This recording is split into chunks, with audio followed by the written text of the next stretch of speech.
Voting trend पर BJP और कांग्रेस में आरोप प्रत्यारोप शुरू हो गया है।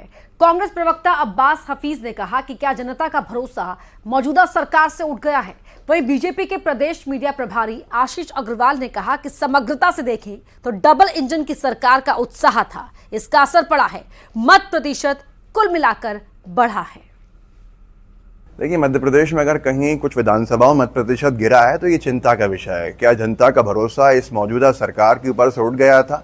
क्या वो वोट डालने नहीं गए हैं वहाँ पे बड़ी संख्या में, या क्या वो मंत्रियों की विधानसभाएं हैं तो मंत्रियों के खिलाफ जो आक्रोश था जनता में, किसी तरह से दबाव डाल के रोका गया है लोगों को वोट डालने से? ये बड़ा चिंता का विषय है। और अब नई सरकार आने वाली है, नया सवेरा आने वाला है। मध्य प्रदेश में जनता का भरोसा भी जीतेंगे और ऐसे लोगों पर कार्रवाई भी करेंगे जो जनता को उनके अधिकार से वंचित करते हैं, क्योंकि ये अब मध्य प्रदेश में परिवर्तन की लहर है और इस परिवर्तन की लहर में वो मंत्री बहुत सारी बड़ी संख्या में चुनाव हारने वाले हैं जो कहीं ना कहीं जनता की नजरों से उतर गए। देखिए, समग्रता से देखें तो मध्य प्रदेश में डबल इंजन की सरकारों को लेके खासी उत्साह था और इसीलिए लगभग जो मत प्रतिशत कुल मिला के जो बढ़ा है वो इस बात की तरफ दर्शाता है कि मतदाताओं में उत्साह था।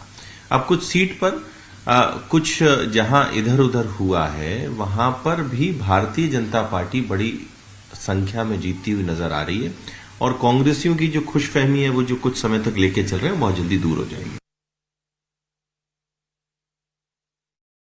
कमलनाथ के अधिकारियों को धमकी दिए जाने पर मध्य प्रदेश में सियासत गर्मा गई है। बीजेपी ने इसे लेकर कांग्रेस और कमलनाथ पर निशाना साधा, तो वहीं बीजेपी के बयान पर कांग्रेस ने किया है पलटवार।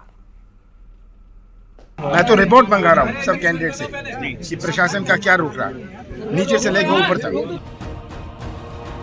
कांग्रेस प्रदेश अध्यक्ष कमलनाथ की धमकी वाले बयान पर बीजेपी हमलावर है। आशीष अग्रवाल ने कहा कि कांग्रेस अभी से अपने हार का बहाना तैयार कर रही है, इसलिए कमलनाथ इस तरह के बातें कर रहे हैं। तो कांग्रेस और कमलनाथ अपनी प्रत्याशित हार की पटकथा पहले से लिख रहे हैं कि इसका दोषारोपण किसको दिया जाए। दूसरा, वो कुछ समय के लिए दिल बहला रहे हैं, क्योंकि ये दिल बहलाते बहलाते कुछ समय तो बीतेगा ही और चुनाव परिणाम जिस दिन आएंगे उस दिन कमलनाथ जी को मध्य प्रदेश छोड़ के जाना ही है। तो ये दोनों कारणों से कमलनाथ जी इस तरह की बातें कर रहे हैं। वहीं मामले को लेकर कांग्रेस ने कहा कि अगर किसी भी तरह का पक्षपात किसी भी सरकारी कर्मचारी ने किया है तो उनके खिलाफ कार्रवाई होगी। देखिए, मध्य प्रदेश में अगर कहीं कुछ विधानसभाओं मत प्रतिशत गिरा है तो ये चिंता का विषय है। क्या जनता का भरोसा इस मौजूदा सरकार के ऊपर से उठ गया था? क्या वो वोट डालने नहीं गए हैं वहाँ पे बड़ी संख्या में, या क्या वो मंत्रियों की विधानसभाएं हैं तो मंत्रियों के खिलाफ जो आक्रोश था जनता में, किसी तरह से दबाव डाल के रोका गया है लोगों को वोट डालने से?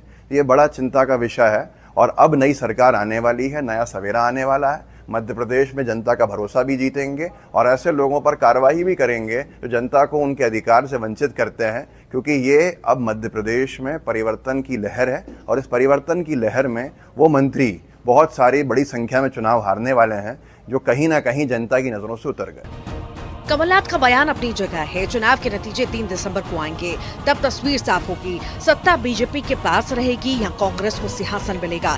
तब तक दिल को बहलाने के लिए ख्याल अच्छा है।